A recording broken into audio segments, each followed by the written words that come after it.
All 5 kids had responded the same way. "We love the nanny, she's great. Could she come back next Friday?"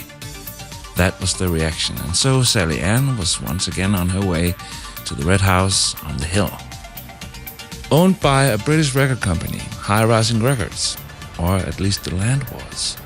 Home to 5 kids nobody really knew where it came from, and to 2 musicians, Raven and Troy, when they were home. Everyone needed the nanny. Raven was flying around giving Sally instructions. She and Troy would be leaving for work soon, so would Craig and Toby, who'd come over for dinner and to catch the beginning of a football match, which would probably be over before anyone got to the airport. All 4 would be leaving shortly. Also, the 3 older kids, Cookie, Snowflake and Babe, would be leaving too, because they were going out to see some friends and go to a party. They were going to return in the morning. So, the 2 little rascals, Stella and Mew, is of course staying here in the house with you, said Raven. That's great, said Sally. The 3 older kids were in the living room, sending out a message about how much they looked forward to be going out tonight, and that they were missing whoever was in the other end. "We miss you guys so much," they said.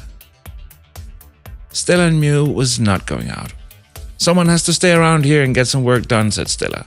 And there were mixed opinions about whether or not that was important. Mew continued on her own, giving a technical explanation on how the scrap from the airport had been useful, but that the biggest problem still remained: getting the engine to run smoothly without blowing up.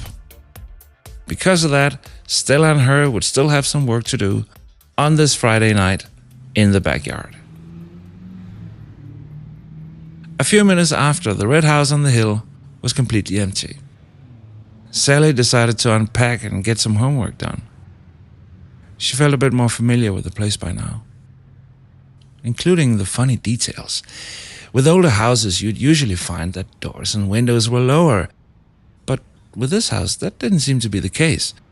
The doors were a little too wide, the door knobs were placed a little too high. It looked as if a giant had lived here back in the day. And where exactly were the kids? They were supposed to be in the backyard, but there was nothing there. After a while, Sally got a call from Mew. "Hey, Sally, would you make me a cup of hot chocolate?" "Sure," said Sally. "Where are you guys?" "We're in the backyard. Or more precisely, we are underneath the backyard. You might want to put on your jacket. Call us back, we'll guide you to where we are." "Right," said Sally. In the kitchen, she managed to find chocolate, syrup, sugar, and some spices.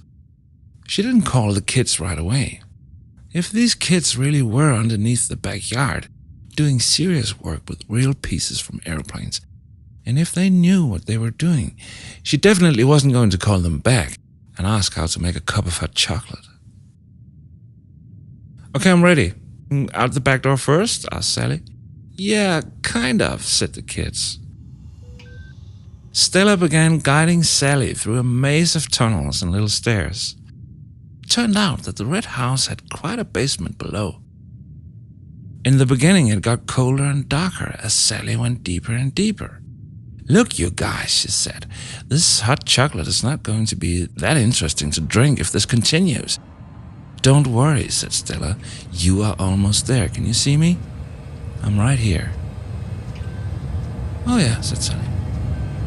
"Thanks for the chocolate," said Stella. "You're welcome," said Sally.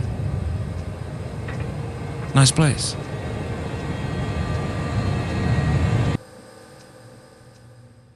Finding her way back to the living room wasn't so hard.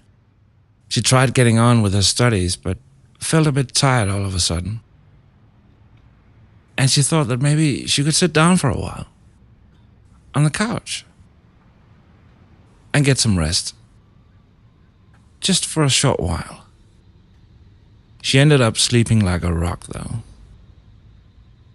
Sally woke up hours later when she heard someone at the front door. It was Cookie, Snowflake, and Babe, who'd now returned. They all smelled of party and junk food. They greeted Sally loudly and immediately started hushing on each other. Stella came in with hot cocoa for the older kids. Mew had already gone to sleep, and apparently the two had finished their work underneath the backyard. Raven and Troy came back shortly after, and Sally would be on her way home. "I'm sorry," said Sally, "I have to ask you, are they building a spaceship underneath the backyard?" "Yeah, well," said Raven, "they could be. You know how kids are."